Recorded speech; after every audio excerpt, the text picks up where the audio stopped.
What's good, everybody? You know who it is. It's your boy, Big Tank Hank. And you know what? I'm wild about herps. Yes, sir. Tonight's episode, we got Gary Constrictors. This fella here, very eclectic. He got some things going on that's wild, by themselves to be able to enjoy in life outside of the reptiles. And he's got a collection that rivals some of the best. We're going to bring him up. We're going to let him give y'all a rundown of how he got into the hobby, who he is as an individual, how important these animals are to him, and how important that they should be to you. So without any further ado, let's bring him back up. Gary, what's going on, man? Big Tank Hank, man, thanks for having me here, man. Appreciate it. Yeah, no problem, man. I'm glad that you accepted, dude. Because I enjoy all of these animals in this hobby myself. And being that I have a wife that's not real crazy about these animals in this hobby, I have to live through y'all. So hey, you make this is very important for me, man. Get a people a little, yeah, most definitely. Get a people introduction of yourself, a little background, and we're gonna dive on in. All right. Well, my name is Gary, and I'm native Californian. I've been out here my whole life. I've been living in Northern California now, but I grew up in Southern California. We grew up all over. But when I was a kid, we used to go to the desert and we used to catch snakes and we used to catch tarantulas and we used to catch. Just if it moved, we wanted it. We wanted it in a cup. We wanted to bring it home. We wanted to try and feed it. We wanted to do all that stuff, right? We wanted to be able to see if we could actually, raise these things. And that was back in the late 70s and the early 80s. A lot of people had snakes like boa constrictors, but a lot of people back then, they had them for shock value. They had big snakes, and that was kind of the fun thing. That was the shock and awe for me, seeing people with big reptiles, how they kept them. My older sister, she had a reticulated python, 14-foot reticulated python in her apartment, right? And I remember going over there as a kid, and I'd walk by that enclosure, and that thing would strike the glass and scare the living bejeebies out of me. Just like I'm sitting there going, why do you keep this thing? But in the same breath, I'm going, I want one. I'm like, that's the insanity of how my brain works sometimes. Like, it scares the crap out of me, but yet I'm interested in it. And believe it or not, shortly thereafter, my first reptile was a reticulated python. Snuck it into the house as a kid. My mom didn't even know I had it. Put it up in the closet, and I went to school. And the funny thing is, when you go to school and you live at home with your mom and dad, mom still goes in your room and she cleans. And I didn't even think about that, right? So my mom, I come in one day, this is after probably a good week of having the snake hidden in my closet, right? Like, she's definitely afraid of snakes. And I come in, I can just see it in her eyes. White as a ghost. And she's like, what is that in your closet? And you know what? I got it, and she saw me handle it. And she allowed me to keep it. She allowed me to keep that snake. So I got to keep that reticulated python for a couple of years, and I don't remember much about it. I was a kid, and I got into a lot of trouble as a kid. But I kept reptiles. That's what I've done for a very long time. My introduction as a young teenager was a reticulated python, and I have managed to keep boa constrictors, and I've managed to keep pythons for the better part of my adult life. I've always loved them. I've always been fascinated by them. I'm going to be very honest in saying, when I was younger, I was probably more interested in the shock and awe portion. You get a large constrictor and you bring it around people. People go, oh my God, and they get scared or they get interested. People tend to get curious, right? And it's an attraction to some people. So there was that reaction that I would look for as a younger person with a large boa constrictor, because I had no idea, right? All I cared about was the attention and having this large constrictor to shock and awe with people. And I did that for a long time. As a matter of fact, we were talking about, earlier, I'm pretty fortunate. I've had snakes for a very long time, and I've been married for, my wife and I've been together for almost 20 years, and in that time that we've been married, I mean, I have heard of people that show up in relationships with reptiles, and the other person may go, "Hey, wait a minute, you know what? I don't do reptiles. Make a choice." And my wife never did that. She's never owned a reptile, but in the same breath, she's never she's never had the misconceptions of a reptile. So, as a matter of fact, now she owns lizards. She has tortoises. She has bearded dragons. She has a Euromastix, but she's not really the snake person. But she doesn't mind holding them. But she's been super supportive of my, call it, addiction. You know what I mean? I love these animals. I tend to raise them more as babies when I get them. But I have this coconut I've had for probably a good, probably going on 4 or 5 years now, and he's about 7 years old. He's grown up with me, but he wasn't a baby when I got him. I actually have an 8-foot boa in my room right now that I just got rehomed. And this is right where I'm going to is that my wife doesn't say, "Hey, you can't, you got to stop," right? She's been super supportive of me taking in animals, knowing my limitations, the money that I spend, because you know what, I want to give these guys the quality care. And that's something that has changed for me over the years. And that brings me to my story of, I had animals for a long time, and then I just decided, you know what, I'm done. I gave up about 10 years ago. I don't know, I got burned out on the snakes, and my daughter had a child, and my granddaughter was probably 4 or 5 years old, and she comes to me and she goes, "Hey, Grandpa, Mom told me about all the big snakes that she grew up with, and I want to learn about them." And that just really lit a fire underneath me. Here is this little child, right, that wants to share the same passion with reptiles that I used to have. So what did we do? We went out and we bought a ball python, right? And that what that did was she enjoyed it. We're enjoying it together. We got to go get some more. We'd end up down at the Serpentarium. We buy some more reptiles. Next thing you know, we went from 1 to 5 to 10 to 12. We've got new rack systems showing up. We've got the whole works going. We got a room full of reptiles now, right? And I'm just learning more because I want to share this with my granddaughter, but I want to share it to her the right way. So I'm learning a lot about proper care now of these animals. It's not just like throw them in an enclosure and give them a branch to climb on with a bowl of water. Learning about the proper humidities, learning about the proper heat settings, the gradient heats, the size of the enclosures for these animals, and also giving them the proper time that they need to socialize. These are not just like, if you were to walk into my house right now, you would never know I have a reptile. Never. Because all of my reptiles are in a room by themselves. And I do that because I don't want people walking through the room to stress them out. So they're in a nice room with very nice enclosures, and I go in there and I socialize with them and I bring them out. But for me, I mean, to me, the care of these animals is my passion, right? It's like I live for these animals. I live to educate people on these animals now. It's a big, important thing for me. I'm a member of USARK, which is the United States Association of Reptile Keepers. And honestly, I really didn't know about USARK until a few years ago, maybe a couple of years ago. And, thank God for social media. Social media was, you'd see a blip about USARK, but it was just enough for me to go, what is this USARK thing? And anything that's got the word reptile in it, it's got my attention. I'm sold. I'll check it out.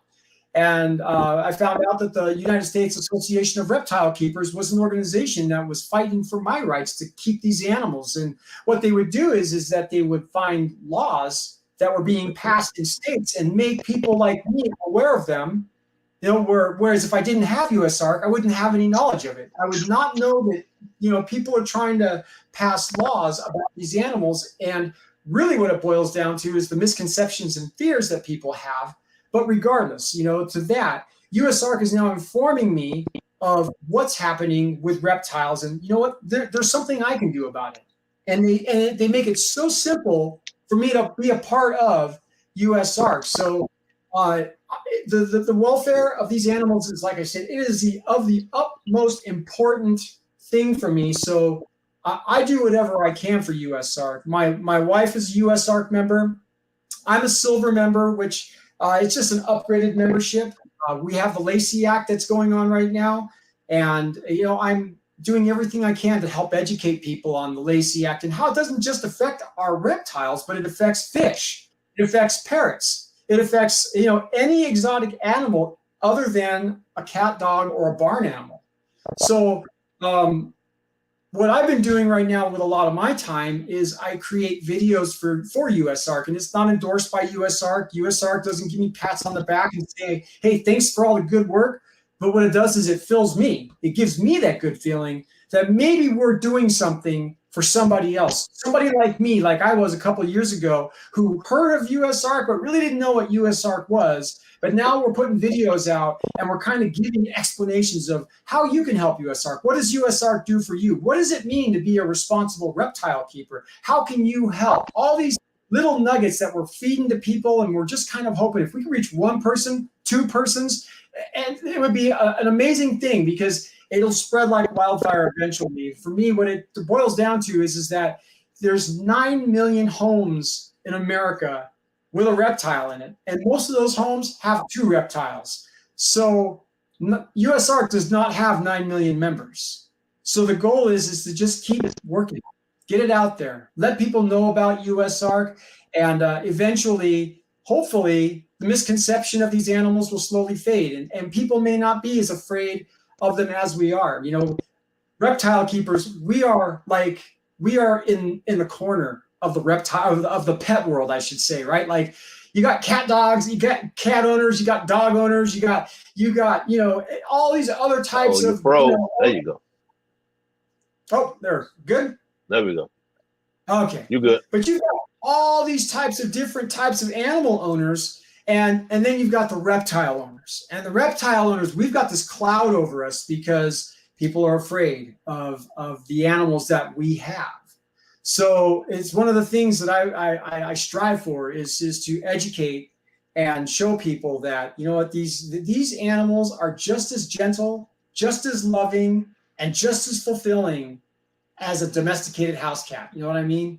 So that's a lot of what I do. I get to help USARC. I get to help people learn about USARC.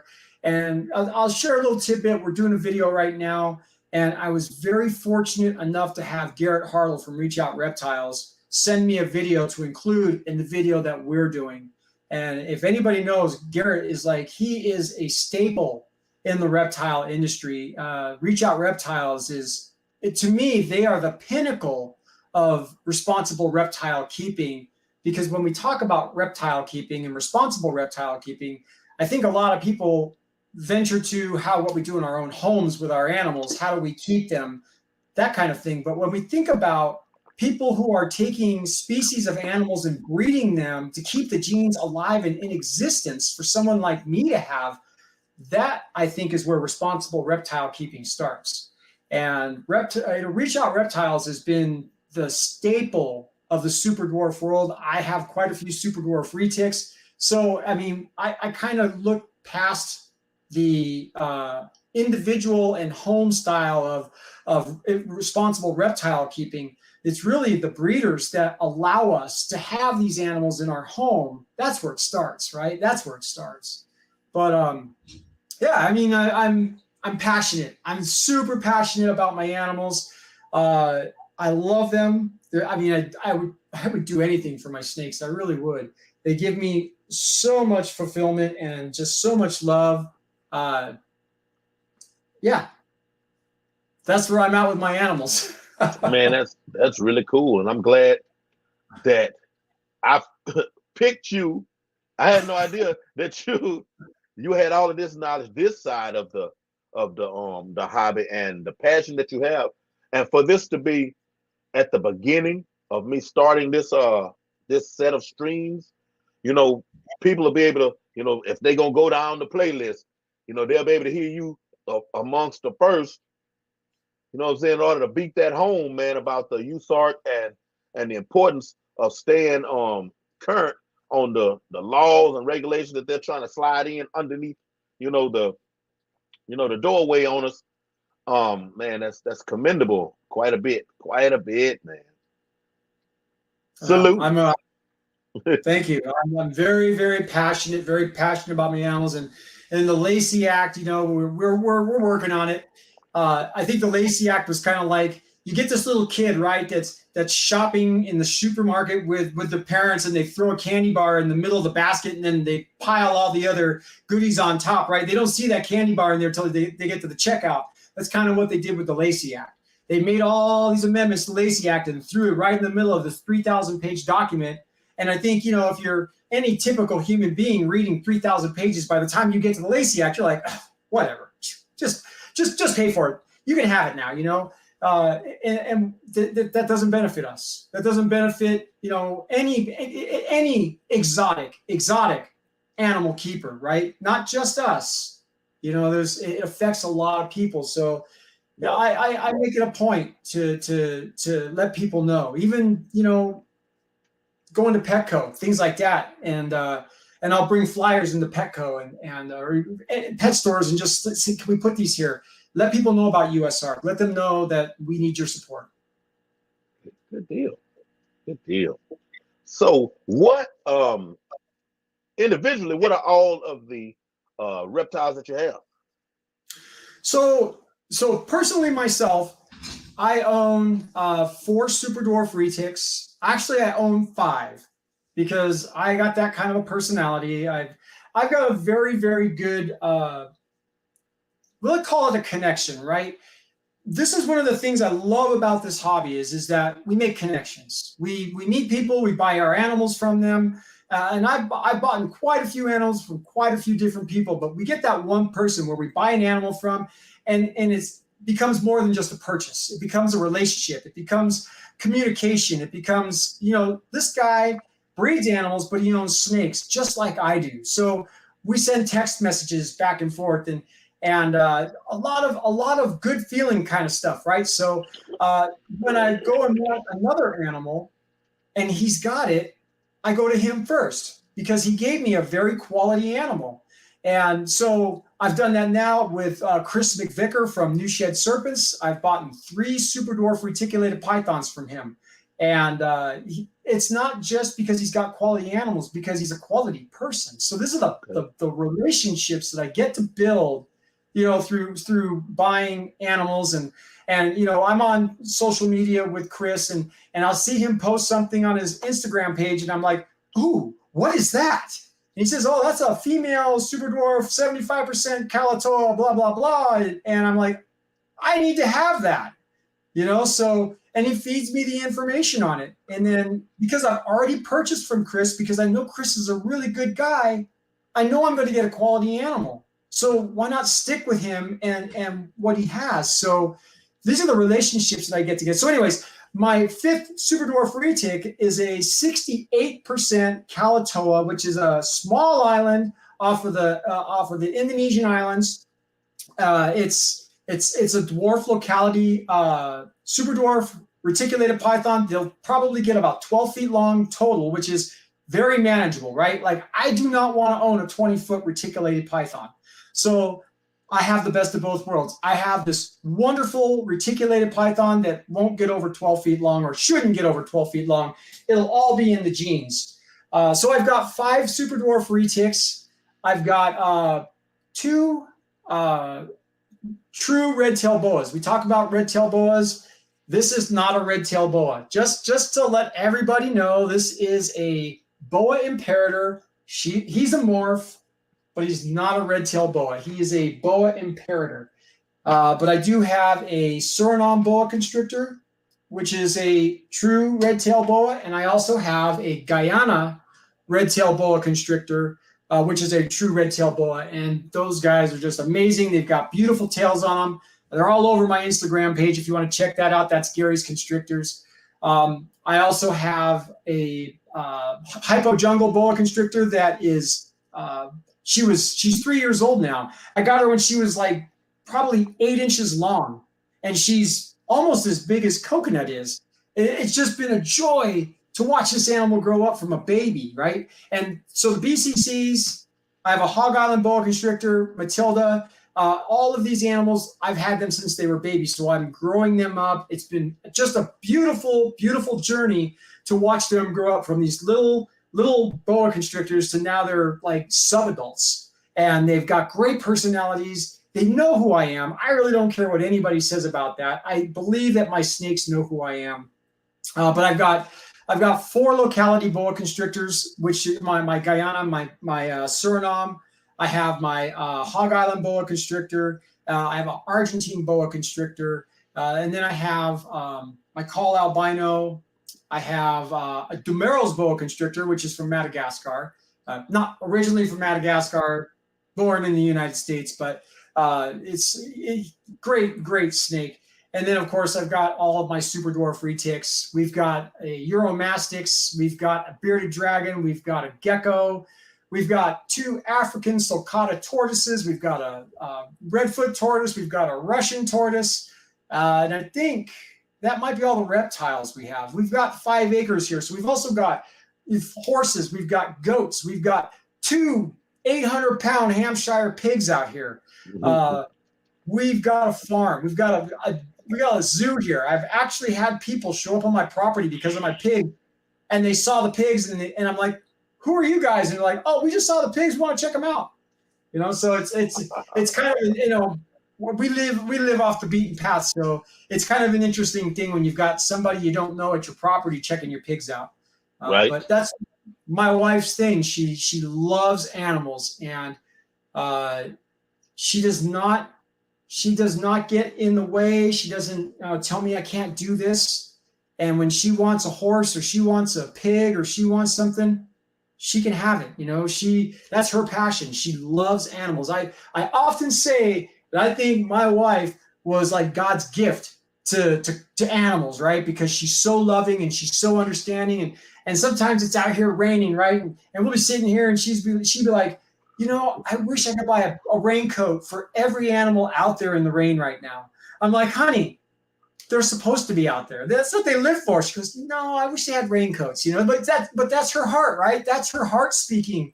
And she just loves animals. So we've got a lot of different types of animals here, but the reptiles, we've got a plethora of reptiles. I've actually had people message me on my social media and say, hey, I don't know you, but I've got kids and I live in your area. Can we come check out your snakes? I'm like, sure, why not? Come on out, you know? So I'm giving a tour, a 2-hour tour of my property, of my animals with people I don't know, and then built relationships, you know? So these animals have been nothing but positive for me. Absolutely nothing but positive. Gotcha. Sounds like it, man. Hey, I'm a little envious. What does a day of feeding look like? Well, it's funny. I just had this conversation with a friend of mine today, and when I tell them that Coconut, for instance, Coconut eats once a month, and they're like, "You got to be kidding me!" Snakes are they're the easiest maintainable animals, in my opinion, to own. The larger boa constrictors, they eat once a month. My smaller boa constrictors, they eat every 2 weeks. And I've got 2 snakes now that are, you know, they're eating every 3 weeks. So, but I'll tell you what, on that 4th week, when everybody is eating, it's a bucket of rats. It is a full bucket of rats going around. And I'll tell you, it can be quite comical because I've told you I'm in a band, and sometimes I go out on tour. I can be gone for up to 20 some odd days at a time. And in that time frame, my wife, the animal lover, she's got to feed the snakes. So imagine this woman who is, she's almost in tears because the squirrels and the rabbits don't have raincoats outside. Now she's unthawing dead rats to feed the snakes. And I've got my YouTube channel. It's called Constricted and Addicted. Check it out if you'd like to check it out. And I got videos, right, of before I went on tour last year of training my wife how to feed the snakes properly because I was going to be gone for a while. And I got some amazing footage of her doing this. And it's just super comical, super cute. She's sitting there with the rat going, "Oh, you poor soul." And she didn't know I was right behind her with the camera while she was playing with the rat, So it is hilarious to watch because, again, my wife has just got such a kind heart. She's a beautiful soul. And now she's feeding dead rats to live snakes. And it's, in her world, that's not the most favorite thing for her to do, but she would do it for me, and she's done it for me. And it's kind of funny because we're on tour and I'm getting phone calls, and she's like, I did it. Did I do it right? And it's like, did you get bit? She goes, no, I didn't get bit. I said that you did it right. Oh. But yeah, the feeding around here is it's not like what people think. It's the bigger the snake is, the less they eat. It's just they get a bigger meal once a month. That's cool. That's cool for real. So how do you because I know a lot of people I've talked to that raise their own rats. Where do you get yours from? I have a friend of mine out here that she breeds them. Okay. So I have it very, very good. I pay absolutely nothing for my feeders, nothing. I let her know, hey, I need about 15 of these and 4 of these and 20 of these, and she wraps them all up in a container and brings them to me. And I say, how much do I owe you? She goes, just PayPal me whatever you want, And I've gone to the store and done the same thing, and it's cost me $200. So. I don't take advantage of it. That's for sure. She's been super good to me, but she's a really good friend of mine too. We wheel and deal snakes back and forth, and we're just really good friends. So I make sure that when she brings me the rats that I need, that she's taken care of. Because trust me, if I didn't have that avenue, I've done videos on what it cost me to feed these snakes per year. And it would be a hell of a lot more than what it is. It really would be. So, Herpnasium, thank you so much for helping me out. I love you. You're a great person. Thanks. Herpnasium. Is Herpnasium on Instagram? She sure is. She sure is. Good deal. Good deal. And you Check mentioned her page out. She's got lots of amazing snakes for sale too. Gotcha. You mentioned being in a band. That's right. Give a little insight on that. Plug your band. We need to name the whole nine. So I am in a band called Niviane, Niviane. We are out of Sacramento, California, and we are a power metal band. And people ask, what is a power metal band? And what I like to say is we're not a Cookie Monster band. We're not that band that goes, I like to say if Iron Maiden and Queensryche had a baby, it'd be Niviane, right? We are a melodic. I'm a shredder guitar player. My brother Mark, he's a shredder guitar player. We come together with 2 parts. It sounds like one. We just really we have the same love for the music as I have for my animals, right? And it's been something I've been doing. I started playing guitar when I was 9 years old. And I had a lot of trials and tribulations, right? Like, I'll share this. My life is an open book. I started using drugs when I was in probably 9 years old, right? And I got clean when I was 28. And coming up this year in August, I'll have 24 years clean. So a lot of things happened late in life for me, right? Like, I wish that I could have done some of the things earlier in life, but you know what? Life is what it is, and I'm doing what I'm doing now, and I have no regrets. But I didn't get into my first band until I was in my early 40s. Actually, my late 30s. I was 38 years old when I got into my first band. I'm 52 now. So, I was doing covers, and I got into this original band called Niviane, and I didn't think I was good enough for it. And it turns out that I was, and I've been in the band now for going on 6 years. In 6 years, we've put out 2 albums. We've toured Canada. We've toured the United States twice. We were supposed to go to Europe before COVID hit, and we're on our 3rd album right now. We are recording our 3rd album, and I'm praying, right? Like this is 2023 is going to be our year.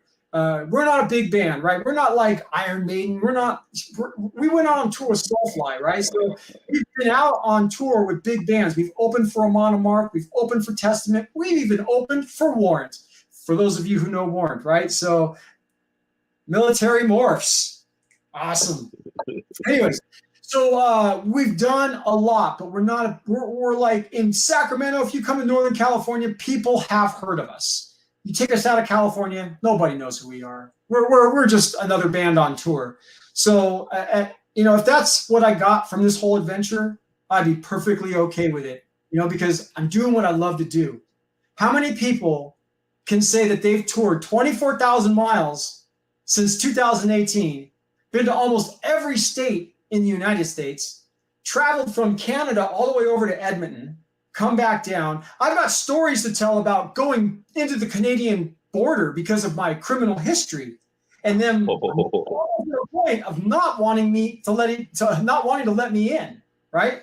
So I've been able to get past that. And as a matter of fact, one of the bounties, when I went through I think it was in Washington, had said, we're going to let you in because we know you're coming back out.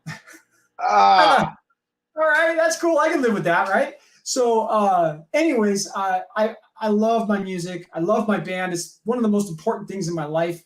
I'm an estimator by the day. That's what I do. I've been in the electrical trade for over 20 plus years, and my boss is very forgiving of my tour schedule. The other thing is that I get to work from the road. So if I go out on tour, I take my job with me. And I get to work while I'm on the tour bus. So when I go to my boss and say, hey, I'm going to be gone for the month of August, he doesn't even flinch an eye at it because he knows that I'm going to get my work done. And then I get to go out and I get to, tour, meet people, go to different places, play the music that I love to play. And, who knows what happens? At the end of the day, I come home and this is it, But there might be that chance that something happens, something breaks, and I can quit my job and I can tour 6 months out of the year and live the dream. And even if I don't get to do that, I'm living the dream anyways. So yeah, I love what I do. I've been in the band, like I said, for about 6 years. And I get to play the music that I want to play. I'm not playing somebody else's music. I'm not playing music that the very first song that I ever wrote, I wrote in this band, and it's on our first album. And that feeling, right? When you write a song and you go somewhere, and like in California or Nevada, we play a lot, and you go and play and you hear the audience, they're singing your song. Your song. Yeah. You're like, wow, no way. You're sitting there, and then it just drives you to get into what you're doing. So, and another thing is right, like a lot of our fans, they know I have snakes. So they're all asking me, hey man, when are you going to bring a snake on tour? When are you going to come out? And it's like, it's always there, that thought, right? Like bringing one of the snakes out with me. But I think it'd be too stressful personally. Yeah. But there might be a photo shoot coming up and a video that we're going to do that will have my snakes in it. Good deal, man. That's real cool. I can kind of identify with the, hearing the crowd singing your song. Like, man, that's my song. Well, I have my little intro I do on here, and I had a couple of what we would call big YouTubers. I approached them about coming on, and they accepted, and then for them to do my intro, like, and I'm like, and this, I haven't like sent a link, to say, hey, look at my videos or whatever. But showing me that they've seen him, and I'm like, man, you actually know my intro. Okay. It's good stuff, man. Yeah, that's cool. That's cool. I've got a lot of love for not just the big guys in the industry, but anybody in the industry, because sometimes I feel like we're doing an uphill battle here. People are always going to be afraid of reptiles. And when you've got people that are in it with you and they are like activists, I guess you would call it, I don't know if that's a proper word to use, but they're doing the same thing. They're fighting for your rights, right? Yeah. And these people are they're like my heroes, the Garrett Hartles and the Chris McVickers and the Brian Barczeks and all these guys that are, they would basically do whatever they could to help me keep my animal in my possession, and be free to travel with my animal wherever I want. Gotcha. Those are my heroes. Good deal. Have you ever owned fish? I have. So as a matter of fact, as a younger Gary, I used to have a 100-gallon African cichlid tank. Okay. And my African cichlids were amazing, amazing, amazing fish. But I told you a story. As a younger Gary, I was not the very smartest person in the world and made a lot of bad choices. And then I tried again to get into the African cichlids, and they just wasn't as fulfilling for me the second time around. And so I went to South American cichlids, and then I woke up one morning with a 100-gallon fish tank and 80 gallons of water all over my floor. Oh. So word to the wise, if you own fish, make sure you've got a backup plan, because I didn't. You take for granted that you've got this 100-gallon fish tank and it's been holding water for the better part of 15 years. And all of a sudden, that one day, it springs a leak at the bottom and it's got water all over the place. To be completely honest, because that's the way I like to be, I got so tired of taking care of that fish tank. I mean, there was like every Saturday, you're just doing a major overhaul on the tank. You're taking the rocks out. You're washing everything down. You're putting it back in. And the tank looks great for another 3 weeks. And then it's this another process. And I got to this point where it's like, oh, God, I wish I didn't have to do this anymore. And then this is kind of funny, but it's not funny. The fish were rehomed. So I got up. There's 80 gallons of water all over my floor. I'm freaking out for the fish because I don't have any place to put them. So I get them in buckets and I rush them down to a pet store. It's actually 3 cities away. They said they would take them. So I got them over there, got everything cleaned up, got the fish tank. We rehomed the fish tank to a friend of mine. He was going to fix it and put fish in it. I was finally got everything out of there. We've got this big open area now in our living room. And my wife and I looked at each other and said, now we don't have to take care of it. We were kind of joking to each other, but we said it at the same time, which made it even funnier, right? Because we both were thinking that, and I didn't know that she was thinking the same thing I was. No, that's funny. They're joy. Anybody who takes care of fish, my hats are off to you, because that is a commitment. It really is, especially saltwater tanks. I think they require, I've never owned one, but I know friends that have, and they just seem to be a major commitment in cleaning. They really are. Yeah, no, they definitely are. They definitely are. You have to find your, you have things that you can do now where, you put your checks and balances in order when it comes to your bio load and your beneficial bacteria, and you take away a lot of that work when you can fine tune all of that other stuff, but and then you just have to really worry about your water changes. But yeah, it's definitely work to get to that point. But yeah, hey, have you ever thought about breeding reptiles? Well, simple answer is no, I haven't. But I do have my friend Herpnasium, Leanne, and inadvertently she has all the males and females to my males and females. So the plan is at some point that maybe we will. I'll let her take my females, breed them, and bring them back. And I have really no interest in any more snakes. I am at a comfortable level now where the time that I can give to my animals is equal. I don't sit. There was a time where I had so many animals. I felt bad because I wasn't able to devote time, or maybe this snake over here has been sitting for a week and hasn't had any attention. And literally, what I do when I get home from work is I handle 3 or 4 snakes each night. Sit at home with my wife. We'll watch TV, and while we're watching TV, I'll put out 3 or 4 snakes, handle them, cycle them through. And right now, I'm at that count where none of my snakes are not handled within a, say, 36-hour, 48-hour time period. So, and I'm comfortable with that. So the amount of snakes that I have right now, I have no interest in breeding and bringing in other snakes. only interest I have is the animals I have and raising them and having giving them the proper care. Now, like I said, if I do decide to breed with Leanne's animals, she'll keep all the animals. She can make all the money. I really don't care about that. It'd be kind of neat to see the morphs that could come out of that. But realistically, I'm perfectly content with what I have. Hey, you do that, you're gonna end up with one more at least. You know, I would not doubt that. I can see that. I picture that. Right? Like I get, I gotta have at least one. Look at that color. Oh my goodness. Right.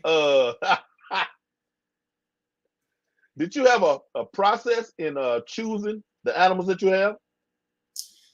Well, it's just really about addiction, I guess. No.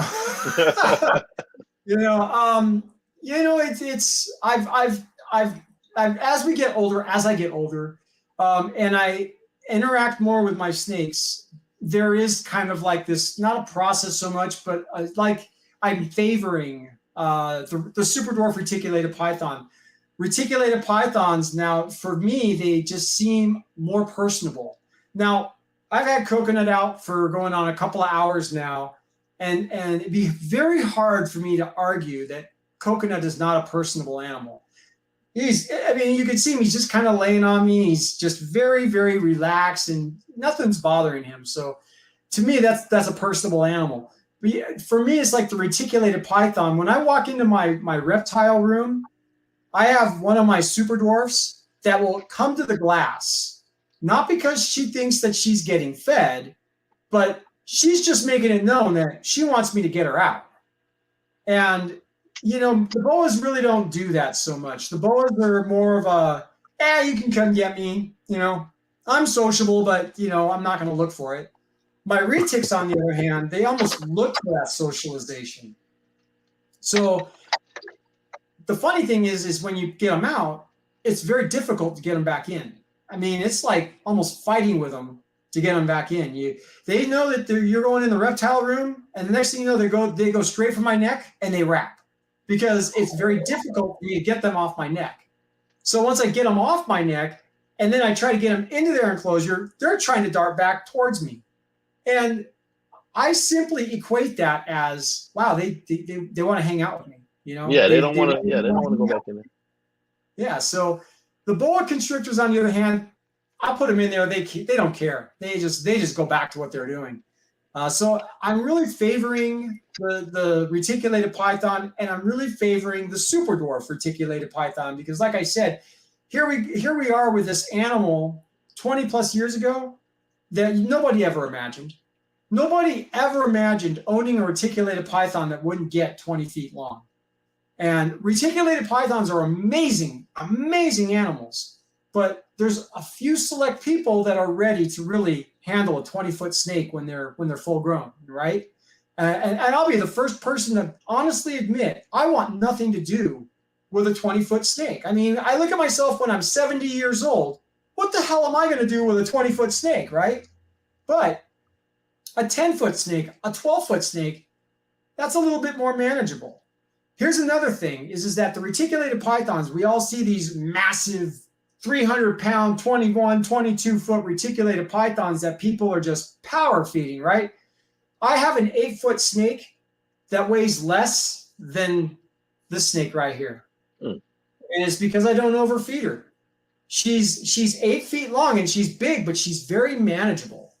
And I mean, I think that's another part of responsible reptile keeping is that I don't want my snakes to be overweight, obese, and they're just like human beings. They can have health issues. They can experience heart disease. They can experience, just the same common problems that a human being has when we're overweight.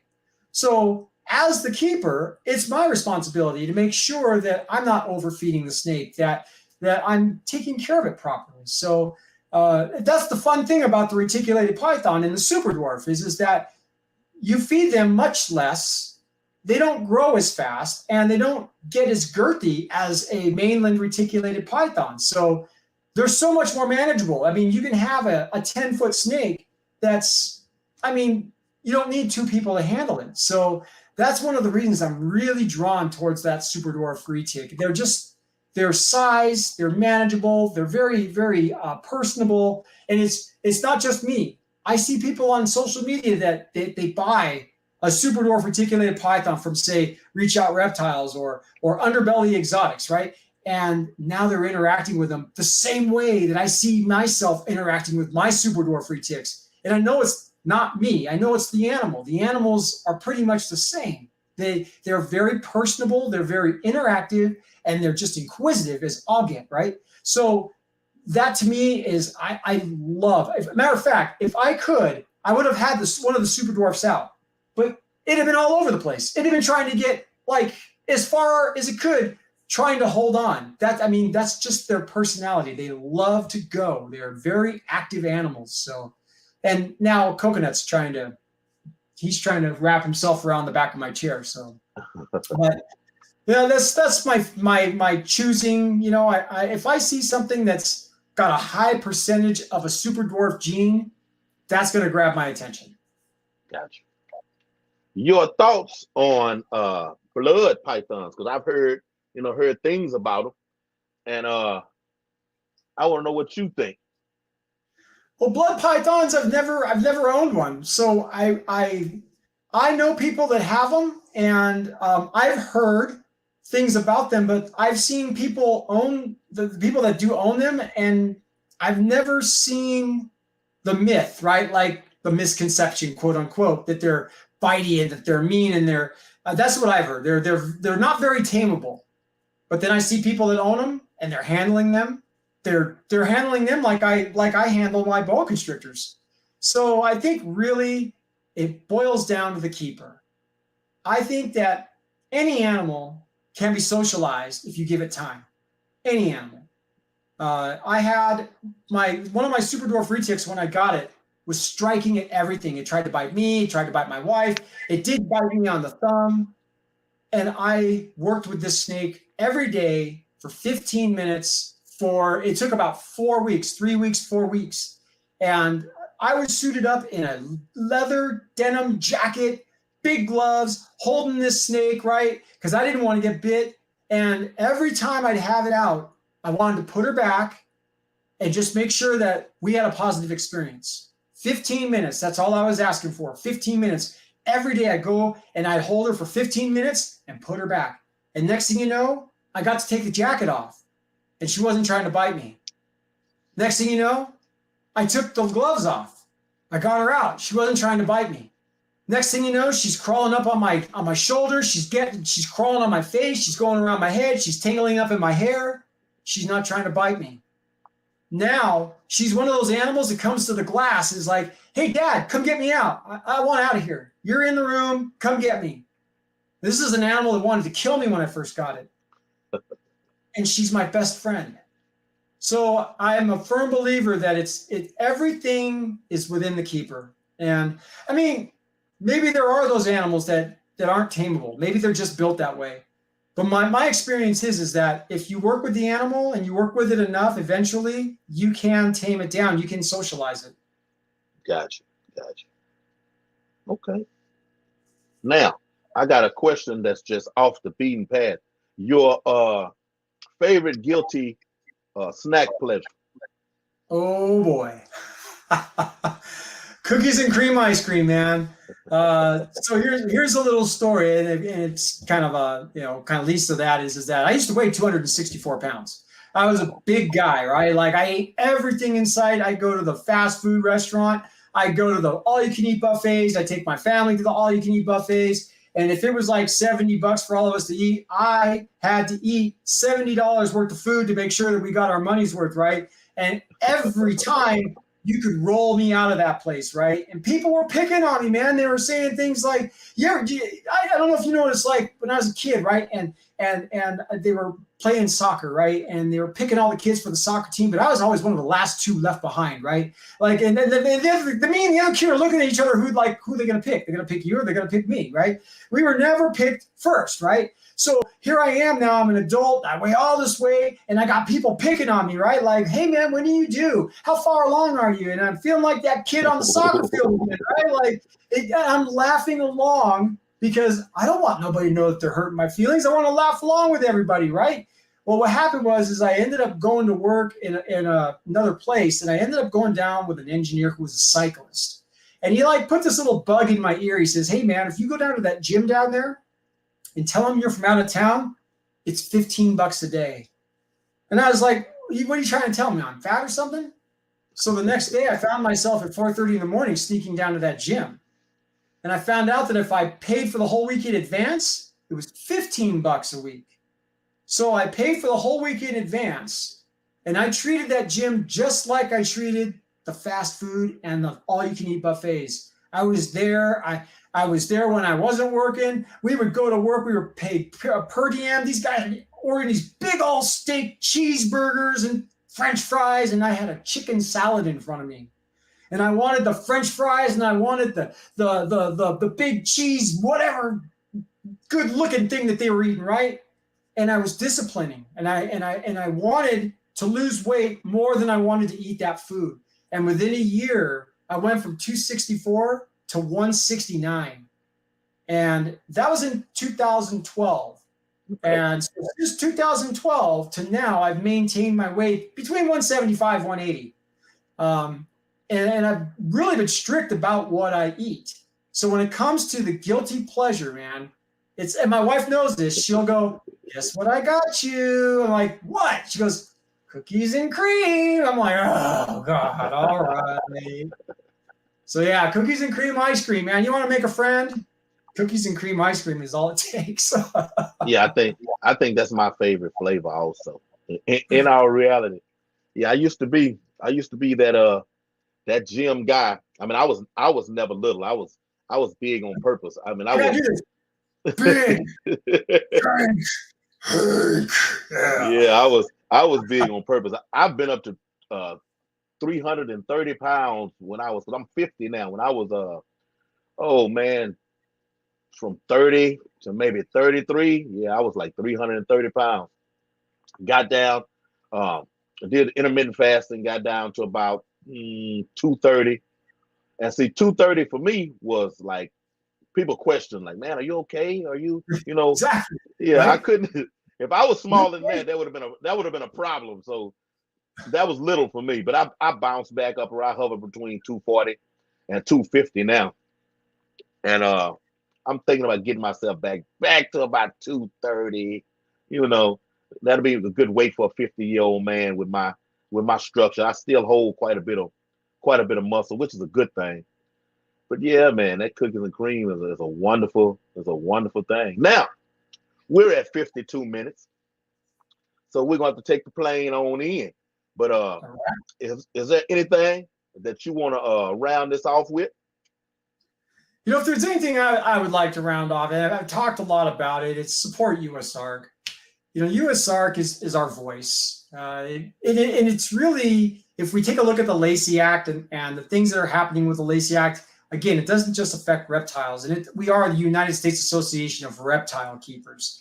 But, if more people become aware of USARC and the work that's being done by USARC, the laws that are happening, we become more aware of it. We can fight them. We can go to bat. We can stand with USARC, and we can let these lawmakers know. And it takes responsible reptile keeping, right? It doesn't take social media and again, that shock and awe effect of people. What I've seen some crazy things done on social media with reptiles, and that kind of stuff, to me, that's just got to stop. We got to be able to put these animals in a positive light and show people that, they're beautiful animals. They belong in our homes, and to me, they are just as important as any cat or any dog. And I've got cats and dogs, so I speak my truth when I say that reptiles are, in my opinion, they make great pets. But like I said, we're on this little island over here, right? Because